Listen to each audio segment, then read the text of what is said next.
You two love Arizona State a lot. And big time. Yeah, absolutely. Yeah, and has there ever been times where you were moved to tears, Knapp, by something athletically that has happened on campus at Arizona State, good or bad? I'll tell you what, the biggest disappointment of my life was when we played in the Rose Bowl against Ohio State and dominated them for damn near the whole game. And then when it came down to the wire and we went into a prevent defense, and we had a very young secondary. We had some freshmen playing.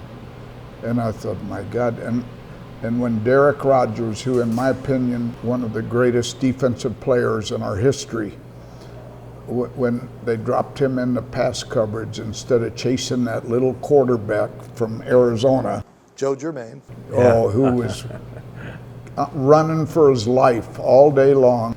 And I said, we're gonna lose this game. We can't cover.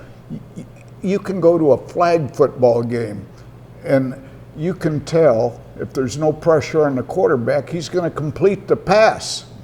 But I don't ever try to be the coach, so I didn't say anything. But you were moved to tears by that loss? Yeah. Yeah. It was our only chance to ever win a national championship. Yeah. Fast? Well, we were sitting next to each other. I was crying tears of joy with a minute left in the game. And then the tears of joy changed to tears of terrible. I mean, I just couldn't believe it. My tears of joy before then was 10 years earlier, one of the greatest moments of my life, next to the birth of my child. It was when we played Michigan in the Rose Bowl, and we beat them. And Knapp and I were standing there, both of us with tears. Isn't this amazing? This little school out of Tempe, Arizona, that they didn't even have our scores in the paper because we played football at nighttime. The coach that you look at now, as we're sitting here at Bottle and Bean, cracking a beer, having some water, hanging out, that you felt like really got Arizona State to the next level in football. The best football coach, in your opinion, is? No question about it, Frank Kush. Devine opened the door, but Kush barreled through it. Frank Kush was unbelievable in what he could get accomplished. And when we came into the Pac-10, it was enjoyable.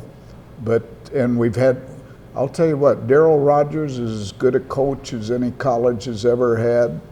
John Cooper was a different type of coach, could have won the national championship, but it was with Darryl Rogers' recruits. And with no disrespect to him. Fast, if you were to talk about the coaching tree, your favorite coach, head football coach, we're just talking football right now, who would it be? Would it be Kush? Would it be Well, it would be Kush because he was there for so long and we really knew him, we knew his family, but the one that I really, really, really liked was John Cooper. And so when John went to the Rose Bowl and beat Michigan, and we had told him, Knapp and I told him, now, if you win that Rose Bowl, we'll take you on a fishing trip. Well, John Cooper is from Kentucky, great outdoorsman. We'd take him to our dove hunt, and he never missed a bird. When he won the Rose Bowl, we took him and his entire staff to Alaska, and he caught over 100 fish himself, and he was just an aw shucks sort of a guy. What do you make out of what it is today? Not just Arizona State football, but college sports today. The two of you have seen the greatest of times at Arizona State, and you've also seen the toughest of times. And now there's this new landscape of name, image, likeness, paying players legally, transferring out as the minute that something doesn't go right. What do you make out of the game today? Is it still Saturdays mean that much to the two of you? Let's start with you, Ed. Okay, let me preface it by saying Knapp and I are eternal optimists. Our cup is always half full. We love Arizona State. We bleed maroon and gold. When people talk bad about Arizona State, it really pisses us off. I mean, even if they're accurate or if they're right. So you're mad at me a lot. You're mad at me a lot. I didn't want to bring that up, but since you did. Nothing has changed from the standpoint of my interest and enjoyment for me, my wife, my kids. We've loved it, but I'm afraid that they're turning it into a professional league, which means only the very rich will win. And the Alabamas and the USCs and the Texas A&Ms have made some significant offers. I mean, where kids are multimillionaires when they're in high school.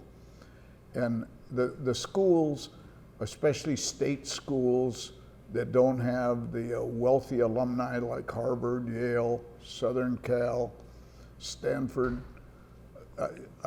I don't think it's going to be an even fight anymore.